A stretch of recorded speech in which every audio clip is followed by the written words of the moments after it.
শোণিতপুৰ জিলাৰ অন্তৰ্গত শিঙৰিৰ বিভিন্ন প্ৰান্তত চলিছে ঢেকীয়াপতীয়া বাঘৰ মুক্ত বিচৰণ।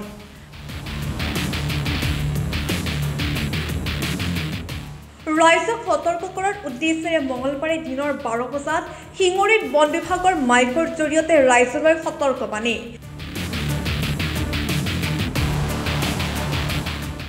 অহাকালিৰ পৰা অনুষ্ঠিত হ'ব শিঙৰিৰ ঐতিহাসিক শ্ৰী শ্ৰী গুপ্তেশ্বৰ শিৱ মন্দিৰৰ মহাশিৱৰাত্ৰি।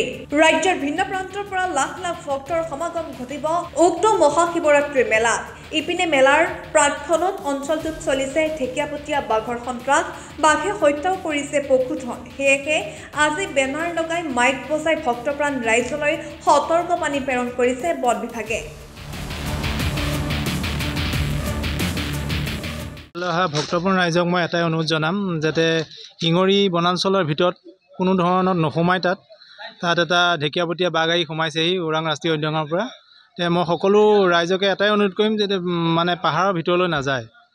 আৰু লগতে আমি আজি ৰাইজৰ সজাগতাৰ কাৰণে মাইকৰে সকলোকে জনাই দিছোঁ ইয়াতে বাঘ আছে বুলি। লগতে ঠায়ে ঠায়ে আমি বেনাৰ পোষ্টাৰো লগাইছোঁ ৰাইজ যাতে পাহাৰৰ ভিতৰলৈ নুঠে, লগতে ব্ৰহ্মপুত্ৰ দাঁতি কাষৰীয়া অঞ্চলবিলাকলৈ ৰাতি বিয়লি নাযায়।